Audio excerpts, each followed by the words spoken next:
नमस्कार और स्वागत है। और हम नए साल की दहलीज पर खड़े हैं। ये वो समय है जब हम सब उम्मीदों और असंकल्पों के बारे में सोचते हैं। इसी माहौल में हम आज एक बहुत ही खास गीत के गहरे अर्थों को समझने की कोशिश करेंगे। ये एक प्रभात संगीत है, मतलब एक नई सुबह का गीत। और हमारा मकसद सिर्फ इसका अनुवाद करना नहीं, बल्कि इसके प्रगतिशील, भविष्यवादी और आशावादी संदेश की परतों को खोलना है और देखना है कि ये आज की दुनिया के लिए कितना प्रासंगिक है। बिल्कुल। और ये समय तो एकदम सही है इस चर्चा के लिए। नया साल दुनिया भर में आप देखें तो एक सामूहिक उम्मीद का पल होता है। ये गीत भी उसी उम्मीद को आवाज देता है, लेकिन ये किसी व्यक्तिगत इच्छा या प्रार्थना से कहीं आगे जाता है। ये एक तरह से एक संतुलित और कह सकते हैं संपूर्ण भविष्य का खाका है। एक ऐसा विजन जो सिर्फ इंसानों के लिए नहीं बल्कि पूरे ग्रह के लिए है। तो चलिए इसी विजन में उतरते हैं। गीत का पहला छंद है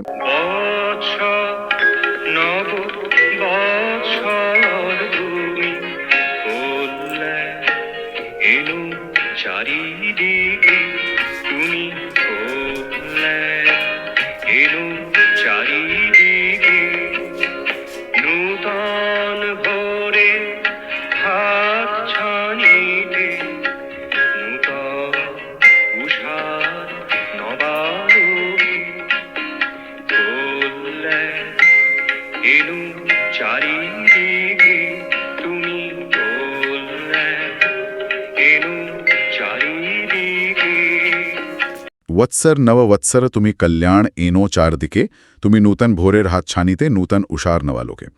जिसका मोटा मोटा मतलब है, हे नए साल तुम चारों दिशाओं में कल्याण लाओ, एक नई सुबह के इशारे से, एक नई सुबह की नई रोशनी में। यहाँ कल्याण शब्द पर मेरा ध्यान एकदम अटक जाता है। जी सिर्फ खुशी, सफलता या समृद्धि नहीं है, ये कुछ ज्यादा गहरा है। आपने बिल्कुल सही नस पकड़ी है। कल्याण एक बहुत बहुत व्यापक शब्द है। ये सिर्फ भौतिक सुख नहीं है, जैसे कि एक अच्छी नौकरी या एक बड़ा घर।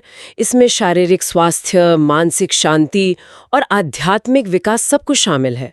ये एक 360 डिग्री वेल बीइंग का कॉन्सेप्ट है। और जो बात इसे और भी शक्तिशाली बनाती है वो है इसका दायरा चारी दिखे, चारों दिशाओं में। हाँ, मतलब चारों दिशाओं में। यह किसी एक व्यक्ति, एक समाज या एक देश के लिए नहीं है। यह सार्वभौमिक है, बिना किसी भेदभाव के। जब आप इसे सार्वभौमिक कहती हैं तो मुझे तुरंत आज के दौर के सस्टेनेबल डेवलपमेंट गोल्स यानी SDGs याद आते हैं। अच्छा। जिन्हें संयुक्त राष्ट्र ने तय किया है, सबके लिए स्वास्थ्य, शिक्षा, समानता। क्या ये कहना सही होगा कि ये गीत अपने समय से बहुत आगे था, एक तरह का SDG 0 जो दशकों पहले वही बात कह रहा था? SDG 0, वाह, ये बहुत खूबसूरत तरीका इसे देखने का। और ये बिल्कुल सटीक है। SDGs भी तो यही कहते हैं ना कि विकास समग्र होना चाहिए, जिसमें कोई पीछे ना छूटे। ये गीत भी उसी वैश्विक जिम्मेदारी की भावना को जगाता है। ये हमें याद दिलाता है कि मेरा कल्याण आपके कल्याण से जुड़ा है और हम सबका कल्याण इस ग्रह के कल्याण से। ये व्यक्तिवाद से निकलकर सार्वभौमिकता की ओर एक कदम है। और छंद की दूसरी लाइन, नूतन भोरेर हाथ छानी थे, मतलब एक नई सुबह के इशारे से। ये कितनी उम्मीद से भरी है। ये सिर्फ कैलेंडर बदलना या एक और दिन की शुरुआत नहीं है, ये तो एक नई संभावना का दरवाजा खुलने जैसा है। बिल्कुल। एक ऐसा सवेरा जो अपने साथ एक नई सोच, एक नई चेतना की रोशनी लेके आ रहा है। ये एक मानसिक बदलाव का आह्वान है। हाँ, ये एक पैराडाइम शिफ्ट की बात है। सोचिए, जब दुनिया भर में लोग नए साल का जश्न मनाते हैं, चाहे वो न्यूयॉर्क का टाइम स्क्वायर हो या सिडनी का हार्बर, उन सब की आशाओं का सार यही तो होता है, एक बेहतर कल। ये गीत उस सामूहिक वैश्विक भावना को एक काव्यात्मक रूप देता है। ये सिर्फ एक इच्छा नहीं है, ये एक इरादा है, एक बेहतर दुनिया बनाने का संकल्प। ये कह रहा है कि नई सुबह सिर्फ आएगी नहीं, हमें उसे लाना होगा। तो पहले छंद में सबके कल्याण की बात है, एक ऐसी दुनिया जहां हर कोई फले फूले। लेकिन जो बात मुझे सबसे ज्यादा चौंकाती है वो ये है कि अगला छंद इंसानों के बारे में है ही नहीं। ये सीधे प्रकृति की बात करता है, जो आज के समय में तो बहुत जरूरी लगता है, पर उस समय के लिए ये एक क्रांतिकारी सोच रही हो भी। हाँ, और यही इस गीत के दर्शन की सबसे खास बातों में से एक है। दूसरा छंद कहता है,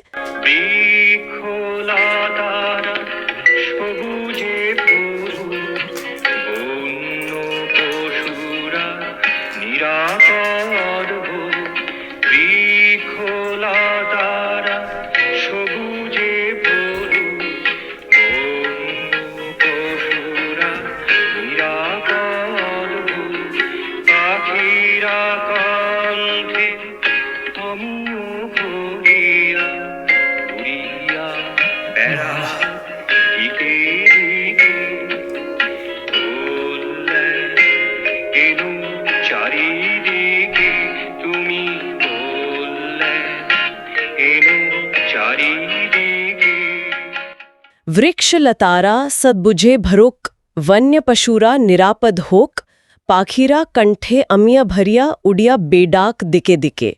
यानी पेड़ और लताएं हरियाली से भर जाएं, जंगली जानवर सुरक्षित रहें, पक्षी अपने कंठ में अमृत भरकर हर दिशा में उड़ते रहें। वन्य पशुरा निरापद होक, जंगली जानवर सुरक्षित रहें।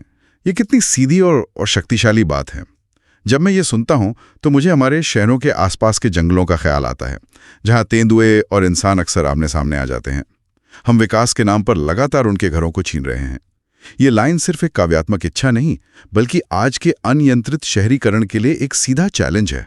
ये हमें याद दिलाती है कि ये ग्रह सिर्फ हमारा नहीं है। और ये आज की एक कड़वी सच्चाई है।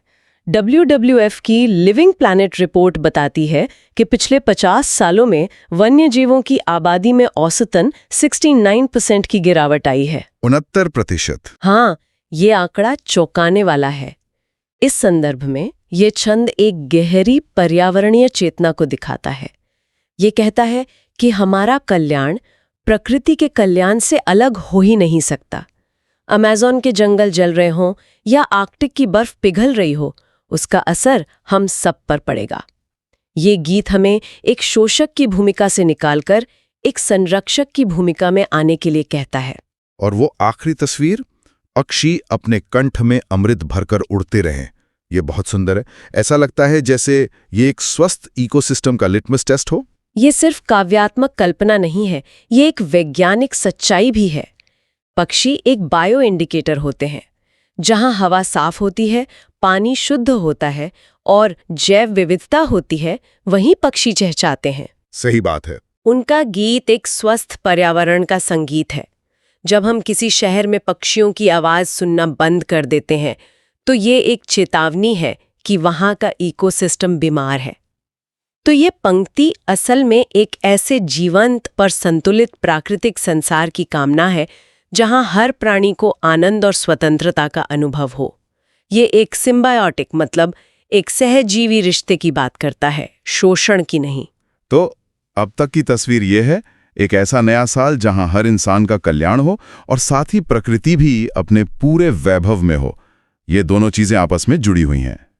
लेकिन अगर पर्यावरण संतुलन में आ भी जाए तो भी एक सवाल बचता है, हम इंसानों का क्या? हमारा समाज कैसे बेहतर होगा? और यहीं पर तीसरा और आखिरी छंद आता है जो सीधे मानवता को संबोधित करता है। हाँ, यह छंद एक बेहतर समाज बनाने के लिए एक तरह का एक्शन प्लान या कह लीजिए रोड मैप देता है। ये कहता है,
मानुषे मानुषे भेद दूर होक, बुद्धिर अपचय रोध होक, शक्तिर सर्वनाशा प्रताप संयत होक, सब दिके। यानी लोगों के बीच के मतभेद दूर हो जाएं, बुद्धि का दुरुपयोग रुक जाए और शक्ति का विनाशकारी प्रताप सभी दिशाओं में संयमित हो। हाँ, ये 3 सूत्र आज की दुनिया की सबसे बड़ी चुनौतियों का सीधा समाधान बताते हैं। चलिए एक एक करके इन पर बात करते हैं।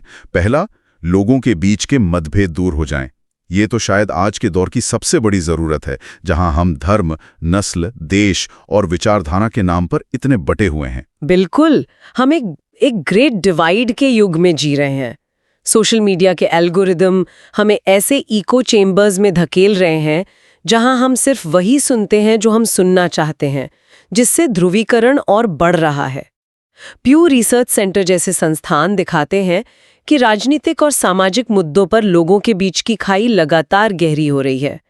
ऐसे में यह पंक्ति एक क्रांतिकारी आवाहन है। यह नहीं कहती कि सब एक जैसे हो जाएं, बल्कि ये कहती है कि मतभेदों के बावजूद हम अपनी साझा मानवता को पहचानें। यह एकता का एक सरल लेकिन बहुत बहुत गहरा संदेश है। और दूसरा सूत्र बुद्धिर अपचय रोधोक, यानी बुद्धि का दुरुपयोग रुक जाए।